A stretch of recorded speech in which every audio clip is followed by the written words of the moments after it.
Kita buka ya. Yo, assalamualaikum warahmatullahi wabarakatuh. Waalaikumsalam warahmatullahi wabarakatuh. Kawan-kawan semua, terima kasih atas kesetiaan dan kehadirannya. Walaupun acara kita hari ini cuma menyerahkan kesimpulan, tidak ada sidang, tidak ada jawab jenawab, tetapi kesimpulan ini bagian penting dari putusan yang akan dibuat Senin nanti pukul 13.00 akan dibacakan sebenarnya.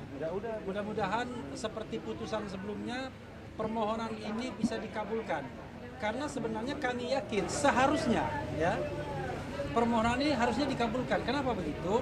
Karena sampai pada sidang terakhir termohon dalam hal ini penyidik Polda Metro Jaya tidak mampu menghadirkan baik saksi maupun ahli maupun surat yang menggambarkan bahwa peristiwa sebagaimana digambarkan pasal 32 ayat 1 Undang-Undang ITE itu terjadi. Tidak ada ahli yang bisa menerangkan telah terjadi semacam pencurian data, semacam edit data, penambahan, pengurangan, sehingga tidak bisa diakses lagi informasi elektronik yang ada atau dokumen elektronik yang ada. Tidak ada juga ahli yang melihat Mas Roy melakukan kegiatan-kegiatan yang bisa dikualifikasikan memenuhi unsur di pasal 32. Sekali lagi, yang kami persoalkan itu bukan materinya, bukan substansinya, tetapi ada tidaknya dua alat bukti permulaan yang cukup. Jadi ketika Polda Metro tidak mampu menghadirkan itu dalam persidangan, kami menganggap sesungguhnya mereka kalah harusnya kan? Karena jangan lupa yang namanya sidang ini adalah fakta pengadilan, fakta persidangan.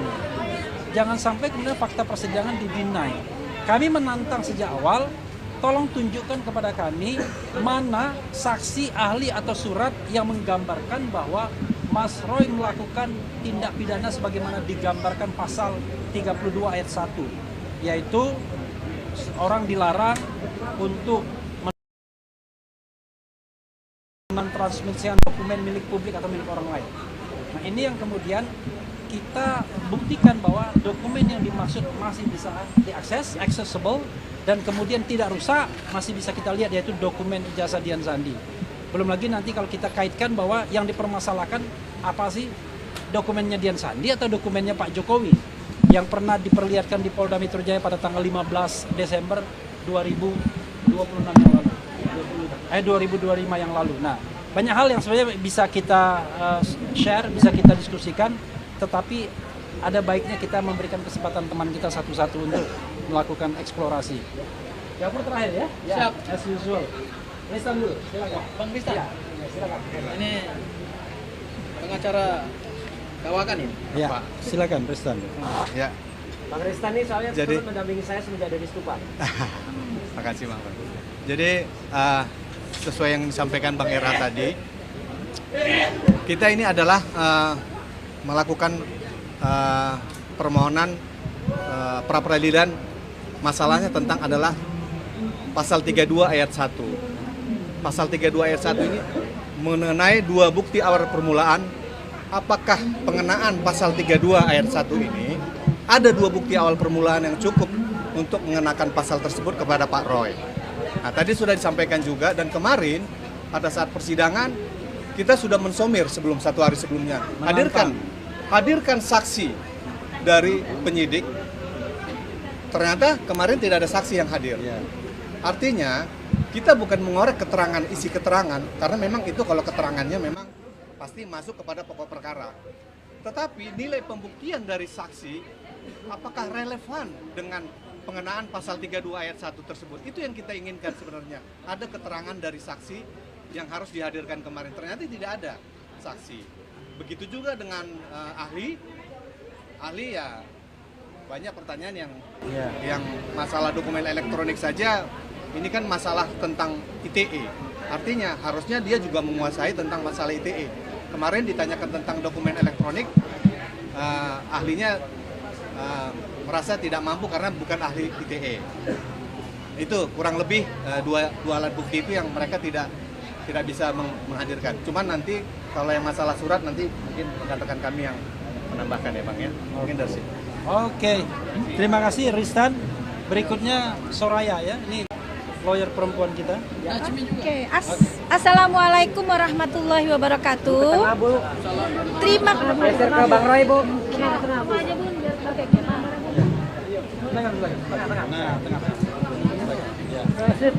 Assalamualaikum warahmatullahi wabarakatuh. Syukur alhamdulillah hari ini sampailah kita pada titik kesimpulan. Dan kita akan menunggu nanti keputusannya di hari Senin jam 1. Tetapi sebelum itu semua terjawab, saya dan rekan-rekan mengucapkan terima kasih pada rekan-rekan semua yang sudah hadir membersamai kita. Dan semoga kehadiran rekan-rekan, pers dan lain sebagainya itu mendapatkan tempat di sisi Allah Subhanahu wa taala. Karena kita sedang berjuang nih. Oke? Berjuang bersama pejuang kita, Mas Roy. Kita anggap beliau adalah pejuang kita. Pejuang kebenaran dan pejuang keadilan. Ini untuk Mas Roy. Dan kita membersamai pejuang kita dengan memberikan satu landasan-landasan hukum ya yang disertai dengan bukti-bukti yang sudah kita lakukan selama ini. Jadi saya mencoba menambah apa yang tadi rekan saya dan semua rekan-rekan sudah katakan bahwa saksi mereka seharusnya memberikan saksi dari termohon 2 orang. Tapi ternyata mereka hanya mampu memberikan 1 orang saksi ahli. Oke? Kita tidak keberatan dan kita tidak kecewa dengan hal itu. Dan kita semuanya tidak akan juga jumawa bahwa yang seharusnya dilakukan sama mereka dan memenuhi apa yang seharusnya mereka lakukan, mereka tidak penuhi itu. Jadi semoga harapan kita semua nih, para pejuang, rekan-rekan kita para pejuang, ya, untuk menegakkan kebenaran dan keadilan, ya, di dalam proses persidangan ini mendapatkan tempat di sisi Allah dan mendapatkan jawaban yang terbaik. Karena ini juga sekaligus ini menjadi satu edukasi hukum untuk pra-peradilan yang akan datang.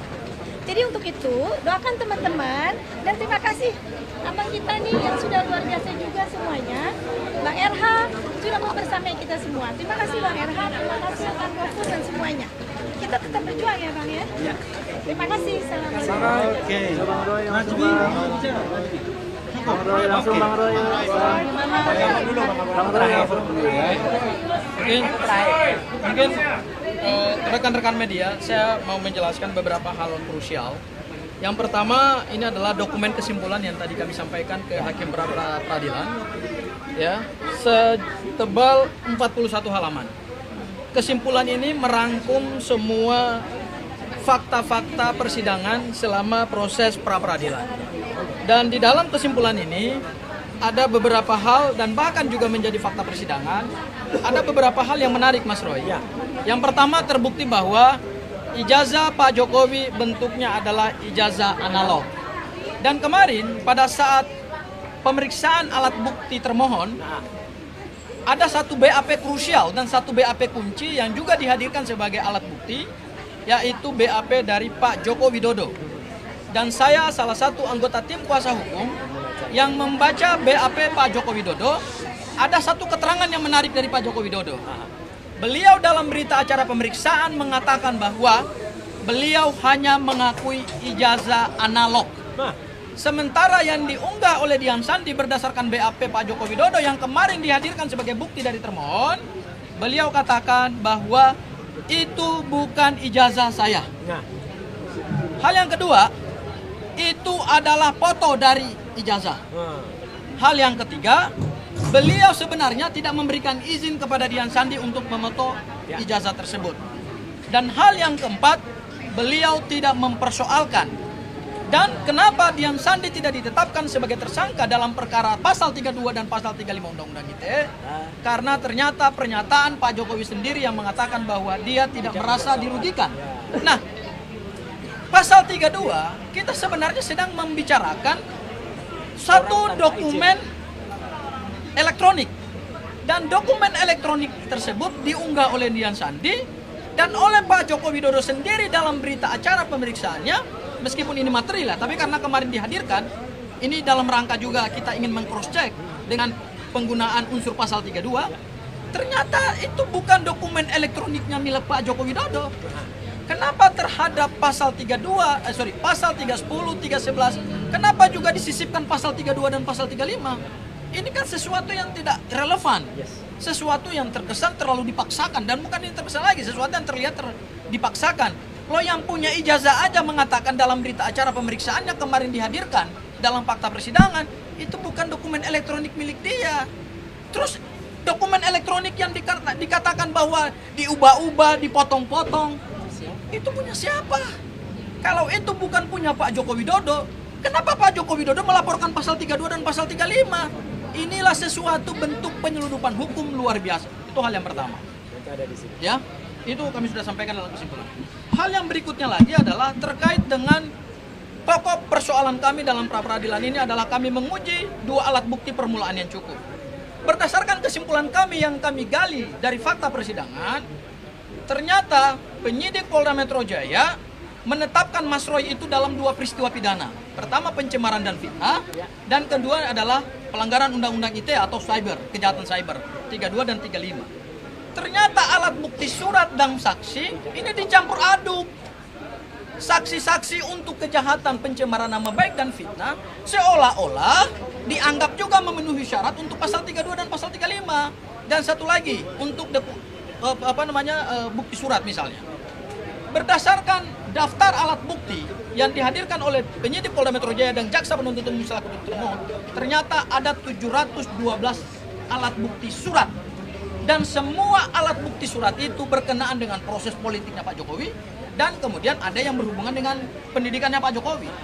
Tidak ada satupun bukti elektronik yang disita sebagai barang bukti maupun alat bukti yang berkenaan dengan penggunaan pasal 32 dan pasal 35. Terus dari mana bukti permulaan surat dokumen elektroniknya itu? Ini kan sesuatu yang gaib, sesuatu yang naif gitu. Mudah-mudahan, Mas Roy, memang ini alot ya. Saya kira ini alot. Dan permohonan pra-peradilan yang kami kedua ini memang sangat alot sekali. Kenapa? Karena kita bicara soal pokok perkara, ya. Meskipun bedanya sangat tipis sekali antara membicarakan pokok perkara dan kemudian membicarakan aspek formil. Tapi kami sungguh yakin, mudah-mudahan hakim dengan kecerdasannya, karena asasnya adalah ius curianovit, yaitu kita serahkan pada hakim karena hakim tahu hukum.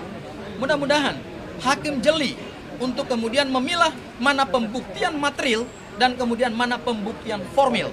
Karena berdasarkan ahli yang kemarin dihadirkan oleh Polda Metro Jaya, ahli justru tidak mampu menguraikan apa yang disebut dengan bukti surat atau alat surat dokumen elektronik dalam konteks pengenaan pasal 32 dan pasal 35 Undang-Undang ITE. Dan kemarin juga tidak ada satupun saksi yang juga dihadirkan oleh Polda Metro Jaya. Mudah-mudahan ini adalah celah di mana permohonan pra-peradilan kami bisa dikabulkan sebagaimana pra-peradilan kami yang pertama. Dan Mas Roy, tidak mendahului Bang Refli juga, saya ingin men-spill dikit aja bahwa kemarin kami juga sudah mendaftarkan permohonan pra-peradilan yang ketiga, sudah keluar nomor registrasi perkaranya, sudah ditunjuk hakim tunggal pra-peradilannya, sudah keluar juga jadwal persidangan pra-peradilan ketiga. Terkait dengan apa, saya belum bisa menyatakan. Mungkin nanti secara resmi akan disampaikan oleh Bang Refli Harun pada saatnya nanti, waktu yang tepat. Tapi intinya kami juga sudah memohonkan permohonan pra-peradilan yang ketiga, dan ini tidak nebis in idem. Ya, mungkin itu saja dari saya, Mas Roy. Selanjutnya saya serahkan kepada Mas Refli dulu. Kalau Bang Refli mau menambahkan, silakan. Ya, kawan-kawan sekalian, tadi kita juga menyaksikan sidang Dr. Tifa di PN Jakarta Timur. Dan ada beberapa hal yang sebenarnya menarik untuk dibahas ya. Saya mau spill dua saja mengenai bahwa ada pidana umum dan ada pidana delik aduan. Ada delik aduan. Dan katanya kalau pidana umum itu ya walaupun misalnya restoratif justice dan lain sebagainya, maka pidana umumnya tetap jalan. Jadi restoratif justice dalam konteks KUHP yang baru itu memang harus di bawah 5 tahun. Maka sesungguhnya kalau misalnya cara berpikir jaksa tadi dipakai, ya, maka ada orang yang restoratif justice-nya harusnya tidak dikabulkan. Dicabut lagi. Siapa dia nanti bisa dicek saja.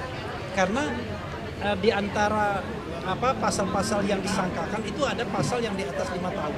Jadi sependek pengetahuan saya, restoratif justice yang ditawarkan oleh hakim itu hanya berkenaan dengan pasal 433 dan 434. Tapi pas ya waktu itu 310 311.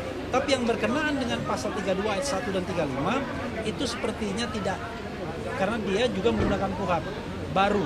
Dia kutip pasal 79 ayat 5 dan lain sebagainya. Ini kan dalam konteks tadi SP3-nya dicabut katanya, itu tidak menghilangkan laporan polisinya dicabut kemudian diterbitkan SP3, tidak menghilangkan hak negara untuk menuntut. Yang itu klaim dari jaksa.